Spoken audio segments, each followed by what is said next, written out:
राधे राधे दोस्तों, आप सभी का स्वागत है आपके अपने चैनल व्रत पूजन और कहानियों में। मैं आज आपको रविवार के दिन सुनी जाने वाली भगवान सूर्य देव की व्रत कथा सुनाने वाली हूँ। तो बोलिए सूर्य भगवान की जय। प्राचीन काल में एक नगर में एक वृद्धा रहती थी। उसका नियम था कि वह हर रविवार को घर आंगन गोबर से लीपकर भोजन तैयार करती और सूर्य देव को भोग लगाकर ही भोजन करती थी। ऐसा व्रत करने से उसका घर अनेक प्रकार के धन धान्य से पूर्ण था।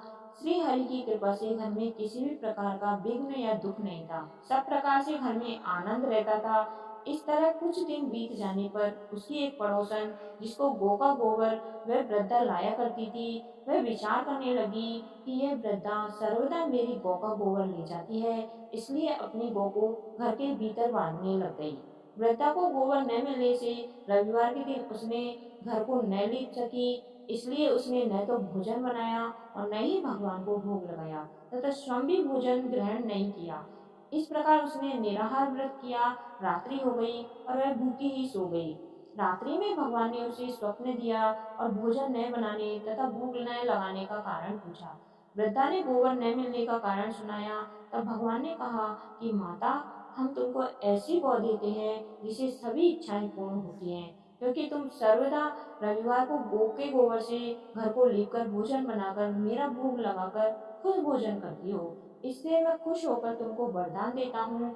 निर्धन को धन और बांझ स्त्री को पुत्र देकर दुखों का दूर करता हूँ तथा अंत समय में मोक्ष देता हूँ। स्वप्न में ऐसा वरदान देकर भगवान तो अंतर्ध्यान हो गए और वृद्धा की आंख खुली तो वह देखती है कि आंगन में एक अति सुंदर गौ और उसका बछड़ा बंधा हुआ है।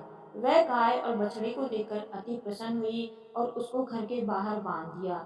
वही खाने को चारा डाल दिया। जब उसकी पड़ोसन को वृद्धा के घर की गाय और बछड़े का पता लगा तो वह द्वेष के कारण उसका हृदय जल उठा। उसने देखा कि गाय ने सोने का गोबर किया है, तो वह उस गाय के गोबर को ले गई और अपनी गाय का गोबर उसकी जगह रख गई। वह रोज ही ऐसा करती रही और सीधी सादी वृद्धा को इसकी खबर ही नहीं होने दी। तब सर्वव्यापी ईश्वर ने सोचा कि चालाक पड़ोसन के कर्म से वृद्धा ठगी जा रही है, तो ईश्वर ने संध्या के समय अपनी माया से बड़े जोर से आंधी चला दी। वृद्धा ने आंधी के भय से अपनी गौ को भीतर बांध लिया। प्रातःकाल जब वृद्धा ने देखा कि गौ ने सोने का गोबर दिया है, तो उसके आश्चर्य की सीमा नहीं रही और वह प्रतिदिन गौ को घर के भीतर ही बांधने लगी।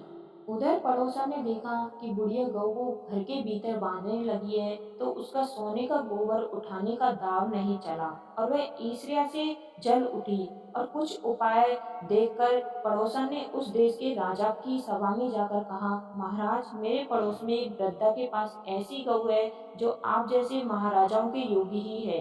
वह नित्य सोने का गोबर देती है। आप उस सोने से प्रजा का पालन करिए।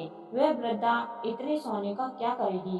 राजा ने जब ये बात सुनकर अपने दूतों को वृद्धा के घर गौ लाने की आज्ञा दी। वृद्धा प्रातः ईश्वर का भोग लगा भोजन ग्रहण करने जा रही थी कि राजा के कर्मचारी गौ खोल कर ले गए।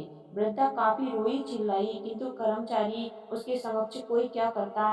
वह उस दिन वृद्धा के गौ के वियोग में वृद्धा खाना न खा सकी और रात भर रो रो कर ईश्वर से गौ को पुनः पाने के लिए प्रार्थना करती रही।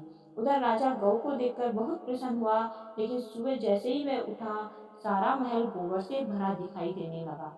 राजा यह देखकर घबरा गया। भगवान रात्रि में राजा को स्वप्न में कहा, हे राजा, गाय वृद्धा को लौटाने में ही तेरा भला है। उसके रविवार के व्रत से प्रसन्न होकर मैंने उसे गाय दी थी। प्रातः होते ही राजा ने वृद्धा को बुलाकर बहुत से धन के साथ सम्मान सहित गौ और उसका बछड़ा लौटा दिया। उसके पड़ोसन को बुलाकर उचित दंड दिया। इतना करने के बाद राजा के महल से गंदगी दूर हुई। उसी दिन से राजा ने नगरवासियों को आदेश दिया कि राज्य की तथा उसकी समस्त मनोकामना की पूर्ति के लिए रविवार का व्रत सभी प्रजा रखे। व्रत करने से नगर के लोग सुखी जीवन व्यतीत करने लगे। कोई भी बीमारी तथा प्रकृति का प्रकोप उस नगर पर नहीं होता था। सारी प्रजा सुख से रहने लगी। तो बोलिए सूर्य भगवान की जय। कहानी सुनने वाले और सुनाने वाले सभी का भला हो, आपकी सभी मनोकामनाएं पूर्ण हो। और आपको मेरी ये कथा अच्छी लगी हो, आपके अपने चैनल को सब्सक्राइब करें। धन्यवाद। आपका दिन शुभ हो।